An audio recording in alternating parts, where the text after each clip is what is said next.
바다 한가운데 떠 있는 그 거대한 풍력 터빈 있잖아요. 거기서 만든 전기는 대체 어떻게 우리 집까지 오는 걸까요? 정말 궁금한 지점이죠. 아니 그냥 발전소 짓는 것도 힘든데 그걸 뭐 폭풍 우치는 바다 위에 짓는다는 건 거의 불가능에 가깝잖아요. 네, 맞습니다. 근데 여기서 끝이 아니더라고요. 그렇게 만든 전기가 우리 집 콘센트까지 오려면 또 한국의 전력망 시스템에 딱 맞아야 하고 그 과정에서 바다 환경을 조금이라도 오염시키면 안 된다. 뭐 이런 까다로운 조건까지 붙습니다. 그렇죠. 오늘 저희는 바로 이 거대한 퍼즐, 이 난제를 한국의 엔지니어들이 어떻게 풀어냈는지 그 해답지가 담긴 자료들을 한번 집중적으로 파헤쳐 보려고 합니다. 네, 오늘 우리가 살펴볼 자료들이 바로 신재생 에너지 연계 해상변전소 내 핵심 전기기기 기술 개발이라는 국책 R&D 사업의 결과물들입니다. 이름은 좀 딱딱하네요. 하하, 네. 이름은 좀 그렇지만 말씀하신 대로 사실상 하나의 거대한 도전 과제였죠. 2022년부터 약 4년간 390억 원을 투입해서 정부의 2035년 해상풍력 목표, 이걸 달성하기 위한 핵심 기술을 우리 손으로 만들자는 프로젝트였습니다. 와, 390억 원이요? 네, 한국전기산업진흥회가 컨트롤 타워 역할을 하고 HD 현대엘렉트릭, LS전선, 한국전력 같은 17개 팀이 모여서 이 퍼즐을 맞힌 겁니다. 17개 팀이나요? 와, 이거 정말 어벤져스급이네요. 그렇죠. 자료를 보면서 가장 먼저 제 눈을 사로잡았던 숫자가 바로 345kV였어요. 저는 사실 전압은 다 표준화되어 있어서 그냥 연결만 하면 되는 줄 알았거든요. 아, 그렇게 생각하기 쉽죠. 그런데 왜 이 345kV라는 숫자가 이 프로젝트의 거의 모든 걸 설명하는 핵심 키워드가 된 건가요? 바로 그 지점이 이 퍼즐의 첫 번째 조각이자 가장 중요한 부분입니다. 아, 그런가요? 네, 기존에는 우리가 해상풍력 기술이 앞선 유럽의 표준을 많이 따라갔어요. 그래서 유럽 기준인 220kV나 275kV짜리 설비로 바다에서 전기를 만들어서 육지로 보냈죠. 네네. 그런데 문제가 있습니다. 한국의 주력 고속도로, 그러니까 국가 송전망은 345kV라는 규격이거든요. 아, 그러니까 유럽에서 만든 차를 한국 고속도로항 올리려고 하니까 규격이 안 맞아서 바로 진입을 못하는 뭐 그런 상황이었던 거군요. 정확합니다. 딱 그 비유가 맞아요. 그래서 육지에 도착해서 승합 변전소라는 일종의 환승센터를 하나 더 지어야 했어요. 환승센터요? 네, 거기서 220kV를 345kV로 바꿔서 우리 고속도로에 태워버렸던 거죠. 아, 이게 단순히 돈이 더 드는 문제가 아닙니다. 변전소 지을 땅을 찾아야 하죠. 그 과정에서 지역 주민들을 설득해야 하죠. 국토는 또 비효율적으로 사용되고요. 아주 골치 아픈 문제들이 연달아 터지는 겁니다. 와, 듣기만 해도 복잡하네요. 그런데 이번 프로젝트로 그게 해결이 된 거군요? 그렇습니다. 아예 바다 위에 있는 해상 변전소에서부터 처음부터 우리 고속도로 규격에 맞는 345kV 전기를 만들어서 쏴주게 된 겁니다. 와, 중간에 있던 그 불필요한 환승센터가 통째로 사라진 거죠. 이걸로 공사비 아끼고 효율은 최대로 끌어올렸으니 그야말로 신의 한 수였던 겁니다. 알겠습니다. 처음부터 우리 시스템에 딱 맞는 뭐랄까 맞춤형 자동차를 만든 셈이네요. 네, 맞습니다. 그런데 이렇게 효율 문제를 해결했다고 해도 바다 위에 거대한 전기 설비를 짓는다는 것 자체가 주는 불안감이 있거든요. 특히 자료를 읽다 보니까 친환경이라는 단어가 계속 반복되던데 이건 어떤 의미인가요? 아주 중요한 포인트를 짚어주셨어요. 만약 기술 개발 과정에서 바다를 오염시킨다면 그건 아무 의미가 없겠죠. 그럼요. 특히 변압기 안에는 냉각과 절연을 위해서 엄청난 양의 기름, 절연유가 들어가는데 이게 만약 유출된다면 그야말로 해양 재앙이거든요. 상상만 해도 끔찍한데요. 바다 위에 시퍼먼 기름이 떠다니는 거잖아요. 맞습니다. 기존에는 석유에서 뽑아낸 광유를 썼는데 이게 불도 잘 붙고 한번 유출되면 잘 썩지도 않아서 환경에 치명적이었어요. 아, 그래서 한국전력이 이걸 해결하기 위해 식물성 원료 기반의 합성 에스테르 절연유를 개발했습니다. 식물성 원료요? 네, 자료에 나온 수치를 보고 저로 놀랐는데 한국화학융합시험연구원 KTR에서 테스트해보니 물속에서 94.6%가 자연분해되는 걸로 나왔어요. 인체에도 무해하고요. 94.6%요? 와, 거의 다 썩어서 없어진다는 거네요. 그렇죠. 그런데 보통 이런 친환경 신기술은 엄청 비싸기 마련이잖아요. 근데 수입산보다 30%나 저렴하다는 게 이게 정말 가능한 목표인가요? 좋은 질문입니다. 초기 개발 비용은 물론 들었겠죠. 하지만 이걸 국산화해서 대량 생산 체계를 갖추면 더 이상 비싼 로열티를 내거나 해외에서 수입해오지 않아도 되니까요. 장기적으로는 가격 경쟁력을 충분히 확보할 수 있다는 계산입니다. 아하. 심지어 화재 안전 등급도 기존의 5등급에서 훨씬 안전한 K등급으로 올라갔으니 친환경에 안전하고 가격까지 잡은 거죠. HD-현대 일렉트릭의 345kV 변압기에 바로 이 심장이 들어간 겁니다. 기름 문제를 해결한 것만으로도 대단한데 자료를 읽다 보니까 더 놀라운 게 있었어요. 바로 눈에 보이지도 않는 가스 하나를 없애려고 엄청난 노력을 기울였다는 점입니다. 아, SF6 가스 말씀이시군요. 네, 맞아요. 그게 바로 온실가스의 주범으로 꼽히는 육불화왕 SF6였죠. 맞습니다.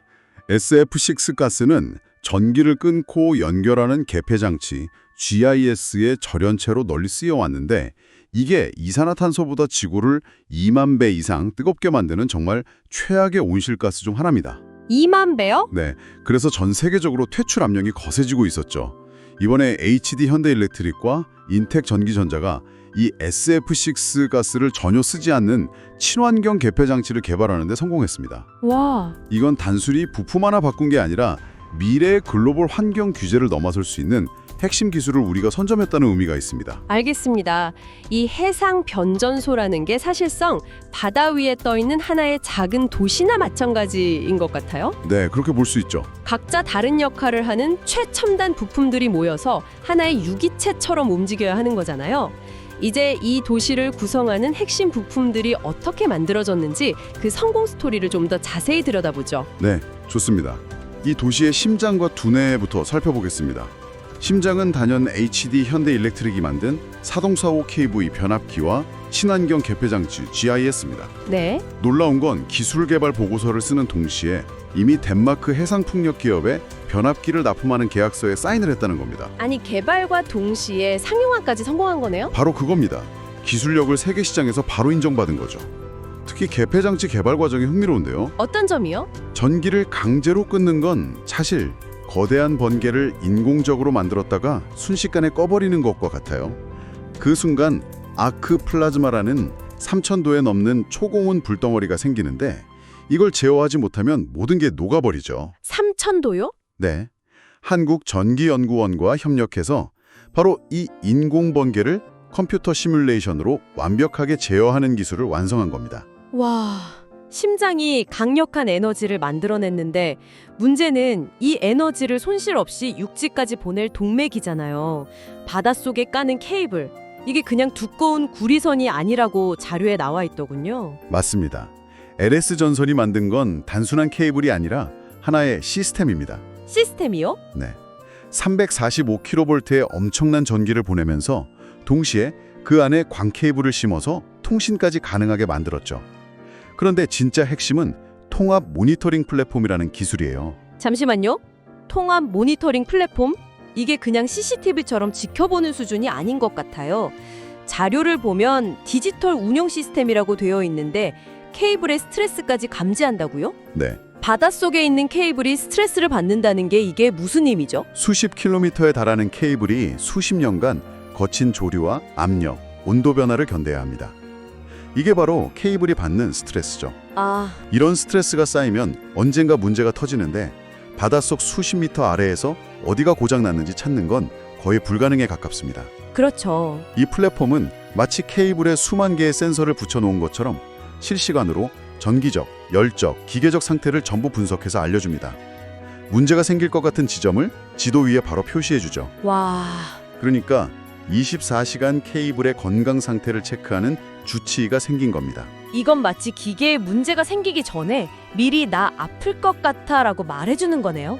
예전엔 사고가 터지고 나서야 원인 찾기 바빴는데 이제는 사고 자체를 예방하는 시대로 넘어가는 전환점을 보는 것 같습니다. 네, 아주 중요한 변화죠. 그런데 이 모든 첨단 장비들이 결국엔 바다 위 아주 좁고 흔들리는 공간에 들어가야 한다는 점이 정말 어려운 과제였을 것 같아요. 맞습니다. 자료를 보니 이걸 해결하기 위한 소형화 경쟁이 정말 치열했더군요. 맞습니다.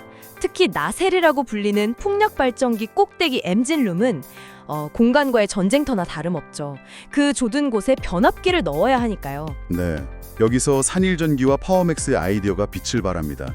산일전기는 변압기 냉각 방식을 기존의 공기 냉각이 아닌 펌프로 냉각류를 강제 순환시키는 속류 순행식이라는 기발한 아이디어로 크기와 무게를 극적으로 줄이는 데 성공했습니다. 아, 마치 자동차 엔진의 냉각수를 돌리는 것과 비슷한 원리군요. 네, 비슷합니다.